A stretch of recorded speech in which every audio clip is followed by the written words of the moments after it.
Happy birthday. Thank you બેટા. અલે chocolate. Oh thank you. આમાં મેં વિડિયો ચાલુ કર્યો છે. આ મારો દીકરો છે, ચમકતી ચાંદનીનો ચમકતો તારલો. નાના બટ્ટા બધાને મારા જય શ્રી કૃષ્ણ. ચાંદની ચમકતી દુનિયામાં આપ સૌનું સ્વાગત છે. મારું નામ ચાંદની છે. મારા પરિવારમાં 5 સભ્યો છે, જે હું આગળ વિડીયોમાં તમને ભણાવીશ. હું મૂળ ગુજરાતથી છું. મારું બાળપણથી મેરેજ સુધીનું જીવન જામજોધપુરમાં વીત્યું છે. 15 વર્ષ પહેલાં મારા લગ્ન થયા. મૂળ મારા સસુરાલ તરફના ભાયાવદરના, પણ અમારે રહેવાનું ઓડિશામાં છે. મારા સસરા લગભગ 45 વર્ષથી ગુજરાત છોડીને ઓડિશામાં વસી ગયા છે. એ મારા પતિદેવ સસરાજીએ જે બિઝનેસ કર્યો હતો એને જ આગળ વધારે છે. અને આ મારો 36મો જન્મદિવસ છે આજે. અને ચેનલમાં મારો પહેલો વ્લોગ છે. જો કે 2 વર્ષ પહેલાં હું કોમેડી શોર્ટ્સ એમ જ હોબી માટે બનાવતી હતી, જેમાં ઘણા બધા સમયથી એક્ટિવ નથી હું. મારી એક્ટિંગ જોઈને ઘણા બધા મિત્રો યુટ્યુબ ચેનલમાં જોડાયા છે, જેનો ખૂબ ખૂબ આભાર કે લાઇક, શેર અને સબસ્ક્રાઈબ કર્યો. હું મારી રોજજીવનની અમુક મીઠી ક્ષણો તમારી જોડે શેર કરવા માગું છું. ઓલું કહેવાય ને કે ખુશિયા બાંટને સે બઢતી હૈ. બસ એવું જ કંઈક વિચારીને હું મારો એડિટિંગ ને વિડીયોગ્રાફી, ફોટોગ્રાફીનો શોખ બી પૂરો કરી લઈશ. અને બસ પોઝિટિવિટી ફેલાવશે. મારી ચેનલ ઉપર હંમેશા તમને સકારાત્મકતા જ જોવા મળશે, એવું વચન સાથે હું ચલો આજનો દિવસ કેવો ગયો છે એ તમને બતાડું. જય શ્રી કૃષ્ણ. ચલો જોઈએ. તો મિત્રો, સૌથી પહેલાં મારા પહેલા બ્લોગની શરૂઆત તથા મારા જન્મદિવસની શરૂઆત કંઈક આવી રીતે થઈ. સવારમાં ધરતી માતાને પ્રણામ કરીને બ્રશ કર્યું અને પછી નાહી ધોઈને ચમકતી ચાંદની ચમકતી થઈ ગઈ ચાંદલો પાવડર કરીને. And finally happy birthday to me. તૈયાર થઈને નીચે આવીને સૌથી પહેલાં ભગવાનના દર્શન કર્યા મંદિરમાં. મારા સસરા દયાળુ સ્વભાવના, એને પગે લાગેલી. મારા સાસુ આમ ભોળા પણ થોડાક ઉતાવળા, એમને પગે લાગી આશીર્વાદ લીધા. પછી નાસ્તો બનાવ્યો, ચા બનાવી, ભાખરી બનાવી અને સાથે બટેકા પૌવા પણ બનાવ્યા હતા. આ બર્થડે માટે હું શીરો બનાવવા માટે શીરો હલાવી રહી છું.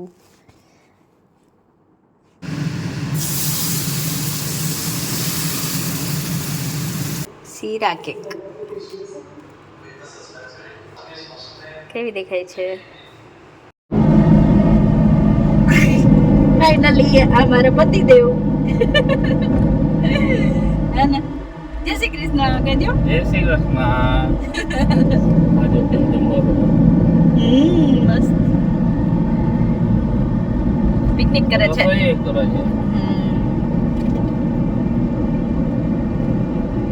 ક્યાં જાય છે? મારો ફેવરેટ. આ લોકો ખાલી ગુજરાતી લોકો જોવે. ગુજરાતીમાં કરું તો ગુજરાતી જ જોવે ને. હું બરોબર કરું છું કે લો કોન્ફિડન્સ છે?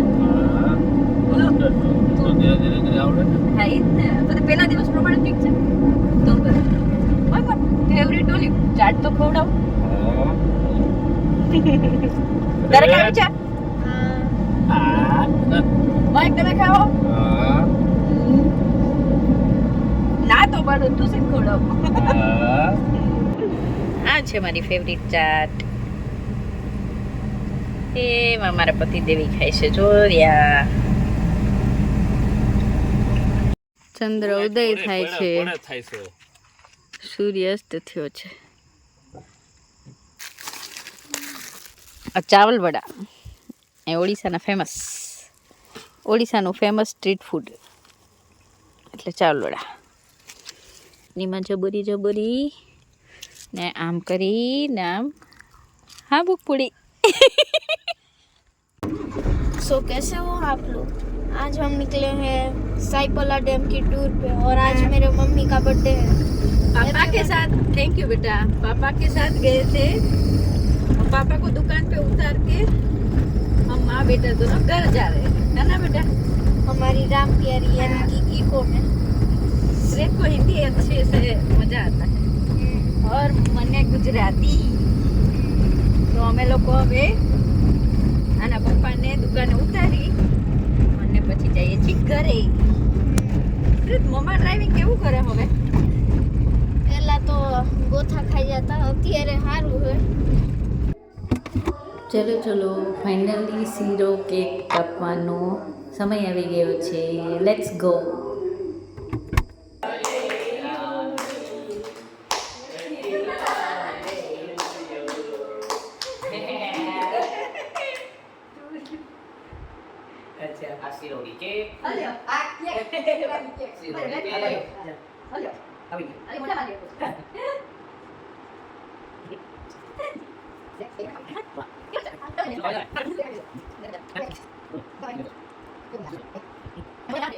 તો મિત્રો આ રીતે મારો જન્મદિવસ ઉજવણી આખો દિવસ શું શું એક્ટિવિટી કરી બધું બતાવ્યું છે. અને જો તમને લોકોને ગમ્યું હોય તો થોડુંક એપ્રિશિએટ કરજો અને સાથે સાથે એ પણ કહેજો કે તમને કેવું લાગ્યું, બરાબર ને. તો આવી રીતે શીરા કેક કાપી, કેન્ડી ખાધી, ચોકલેટ ખાધી અને બસ દિવસનું સમાપન કર્યું. આખો દિવસ મજા આવી અને આ વ્લોગ બનાવવા માટે થોડીક હું એક્સાઇટેડ હતી, તો બધું થઈ ગયું તો મજા આવી મને બી. પણ મને બહુ કંઈ આવડતું નથી, ધીરે ધીરે શીખું છું, થોડુંક ઇમ્પ્રુવમેન્ટ ધીરે ધીરે આવશે. શું કંઈ સજેસ્ટ કરવા જેવું હોય એ કરતા રહેજો. ચલો, મારા બર્થડે માટે કોઈને કંઈ કેવું છે? કોઈને કંઈ નથી કેવું? આશીર્વાદ. હા, મમ્મી તમારે? મમ્મી દાંત કમી ગયા. મહેક તમારે? કંઈ નથી કેવું? હાવ પીછે છે તું તારે? સારું, ચલો. હેલો મિત્રો, તો હવે મને તમે જાતા જાતા કહેતા જાજો કે મારો પહેલો વ્લોગ કેવો હતો. અને જો મને બહુ ખાસ આવડતું નથી એડિટિંગનું વધારે, પણ ધીરે ધીરે શીખું છું, તો મને એપ્રિશિએટ કરતા રહેજો અને સલાહ સૂચન હોય તો એ પણ આપ્યા રાખજો. અને લાઈક, શેર, સબસ્ક્રાઈબ.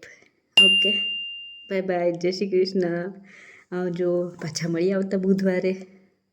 ત્યાં સુધી ચમકતી ચાંદનીને રજા આપો. જય Shri Krishna. Good night, sweet dreams.